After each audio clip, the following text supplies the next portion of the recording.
রাধামণি কাপড়ের বাজার নামটা আমরা অনেকেই শুনেছি বা অনেকেই জানি না।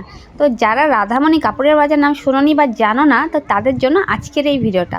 তো বন্ধুরা, তোমরা সবাই কেমন আছো? আশা করি সবাই খুব ভালো আছো, আমিও ভালো আছি। তো চলো আজকের ভিডিওটা শুরু করা যাক। তো আমরা যেখান থেকে আমরা ট্রেনে উঠি না কেন, আমাদেরকে নামতে হবে সতীশ মাতঙ্গিনী। তো এই স্টেশনেই আমাদেরকে নামতে হবে। এখান থেকে নেমে আমাদের যেই প্ল্যাটফর্মে ট্রেন নামিয়ে দেবে, সেখান থেকে আমাদেরকে সোজা যেতে হবে। একটুখানি গেলেই আমাদেরকে রোড রাস্তা পেয়ে যাব।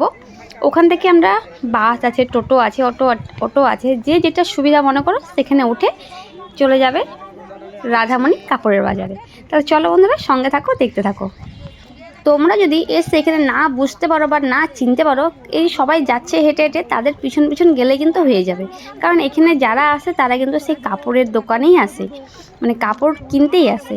তো আমরা কিন্তু অনেকেই জানি যে এটা একটা বিশাল বড় মার্কেট, হোলসেল মার্কেট। তো দেখতে পাচ্ছ বন্ধুরা, আমরা হেঁটে হেঁটে চলে এলাম। ওই তো রোড রাস্তা দেখাই যাচ্ছে, এখানে টোটো, অটো, বাস সব কিছুই কিন্তু এখানটায় দাঁড়িয়ে যাচ্ছে। আর তোমরা যদি একবার বলো যে আমরা রাধামণি যাব কাপড়ের বাজারে, তোমাদেরকে কিন্তু নিয়ে যাবে, ওখানেই দাঁড় করিয়ে দেবে। তো চলো এবার আমরা অটোতে উঠে পড়ি।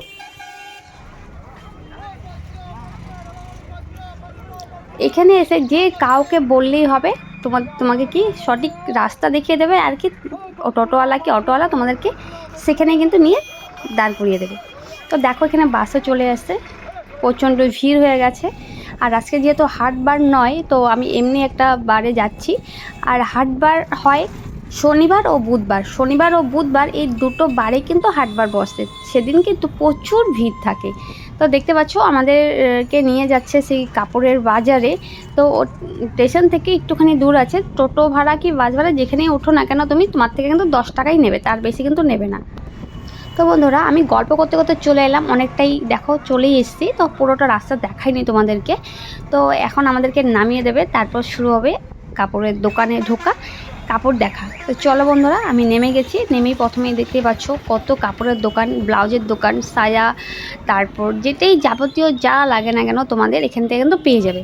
কিন্তু হ্যাঁ, আরেকটা কথা তোমাদেরকে বলে দিচ্ছি, এখানে কিন্তু সব কিছু ডজন হিসাবে কিন্তু বিক্রি করা হয়, কারণ এটা একটা হোলসেল মার্কেট। তারা যখনই যেই কাস্টমারকে দিচ্ছে না কেন, তো সেটা কিন্তু একটা ডজন হিসাবে দিচ্ছে, সিঙ্গেল পিস কিন্তু একদমই দিচ্ছে না।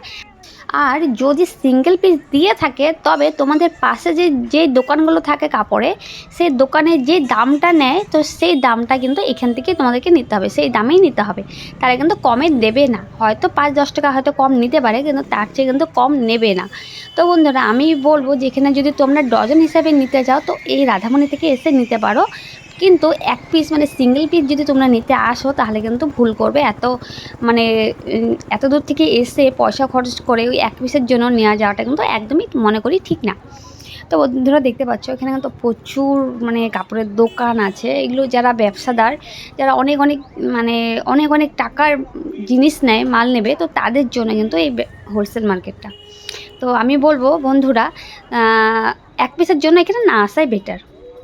আরেকটা কথা আমি বলে দিচ্ছি, এই দেখো এখানে অনেক কিন্তু ব্লাউজের দোকান বলো, অনেক সুন্দর সুন্দর ব্লাউজের ডিজাইন, শাড়ি খুব সুন্দর সুন্দর দেখো, ফটো কিন্তু অনেক বিক্রি করছে। তো চলো তোমাদেরকে এবার দেখাবো বড় মার্কেটে গিয়ে, বড় মার্কেটটা দেখাই চলো তোমাদেরকে। হ্যাঁ, তার আগে খুব খিদে পেয়েছে, কিছু একটা খেয়ে নেবো। তো সামনে দেখতে পেয়েছিলাম একটা লস্যির দোকান, তো ওখানে দাঁড়িয়ে আমি একটু লস্যি খেয়ে নিয়েছি। তারপর আবার ঢুকে গেলাম আমি বড় বাজারে, মানে কাপড়ের যেখানে অনেক দোকান, প্রচুর ভিড় হয়, সেই মার্কেটটাতে আমি চলে এলাম। তো চলো, এখানে দেখতে পাচ্ছ মশারি, বেড কাভার, তারপর বালিশের কাভার থেকে শুরু করে অনেক কিছু কিন্তু তোমরা এখানটায় পেয়ে যাবে। মানে কাপড় যাবতীয় যা যা জিনিস আছে তোমরা কিন্তু এখানেই সব কিছু পেয়ে যাবে। হ্যাঁ, আরেকটা জিনিস তোমাদেরকে আমি বলছি, অনেকেই বলছে যে রাধামণির কাপড় নাকি ভালো না। তো বন্ধুরা, সত্যি কথা বলতে আমার কাছে অতটা খাস লাগে না, যদিও মোটামুটি আর কি। কারণ অনেকেই বলে রাধামণির কাপড় থেকে রং ওঠে, দ্বিতীয় হচ্ছে রাধামণির কাপড়ের মানে কোয়ালিটি তেমন একটা ভালো নয়। তো জানি না, যাই হোক, পাবলিক বলে, অনেকেই বলে। তো আমি আগে এখান থেকেই নিতাম, বাট এখন আর আমি এখান থেকে নেই না। তো কারণ অনেকে প্রবলেম করে আমাকে যে এই রাধামণির কাপড় ভালো না, রং ওঠে। তো বন্ধুরা, তোমরাই বলো সত্যিটা কি হবে।